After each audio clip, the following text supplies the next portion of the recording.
first off, start by telling me about your character in this film. Ron Woodroof.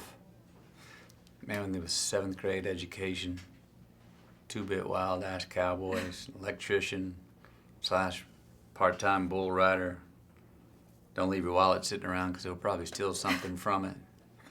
A womanizing, fun, hell-raising son of a bitch who's heterosexual and gets HIV, given 30 days to live.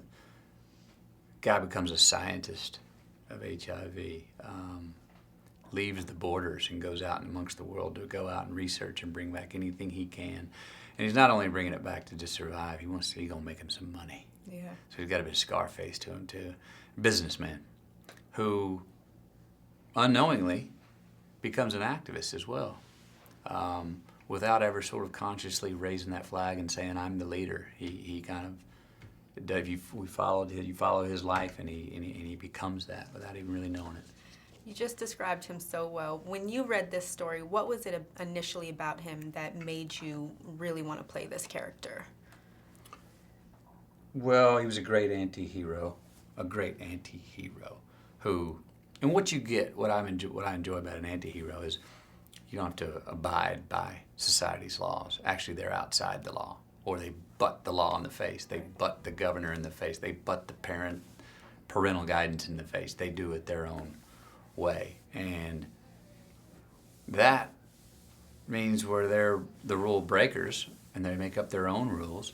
They're usually on the run from something or ducking or diving something and have to live a little either on the outskirts of society or go right up the middle, which a version of Ron going right up the middle is selling memberships, not selling the drugs. He used the system and a loophole in the system to beat the system.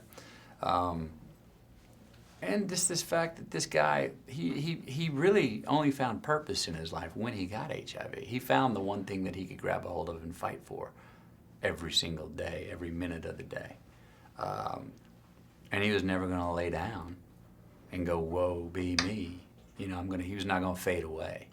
And what did he do? If you look at the film, or what I think his legacy would be, he's a guy who I think shook the tree enough to where it's possible that the FDA has approved certain drugs that have worked for HIV sooner than maybe they would have, because he was a bit of a thorn in their side, enough where they wanted to shut him down and keep him quiet. Yeah.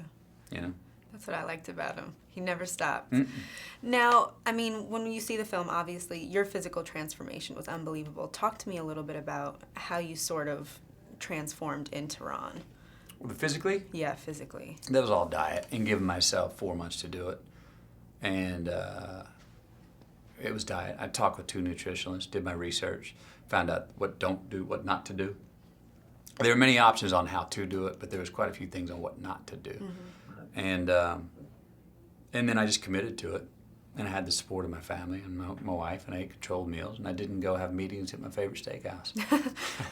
Until the end of the movie, anyway. And I had my cheeseburger. With the physical transformation, because there were, even the opening scene where you're at the rodeo and you're hopping over a fence, running away from guys, was it hard to do it at such a thin weight? That particular scene, and I'm a runner in real life, and yeah. That particular scene, I hadn't exercised in 4 months, and I stretched because I knew it was a short run, but I knew I had to run.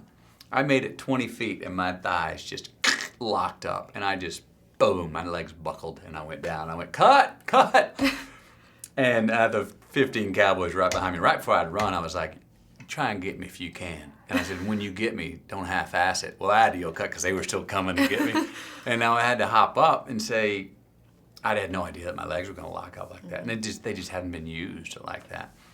So that was a long day. Yeah. And I was more exercise, and I was sore after that day for a while, which was funny because 4 months earlier, I could have done that 5,000 times in a row. Yeah. And not been sore. But the human body is incredibly resilient. And I was never for fear that something was going to be, wrong for any long term. Right. Now, aside from the physical transformation, what were some of the challenges about playing Ron? The challenges were, one thing that was important to me was to maintain this anarchic spirit, that this guy was an SOB, that this guy was a real bastard and a real badass and a real selfish son of a bitch. Maintain that. Mm-hmm.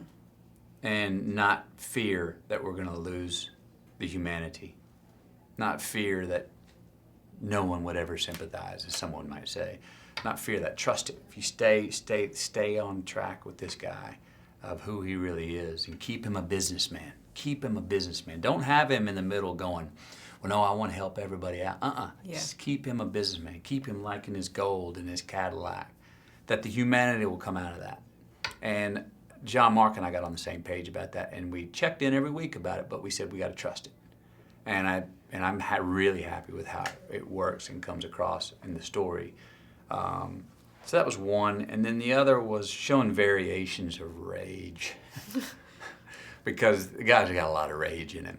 And rage is the emotion that I think propels the most activity in us. But he had rage against his circumstance. He had rage against his ticking clock of how long he's supposed to live. He has rage against the government.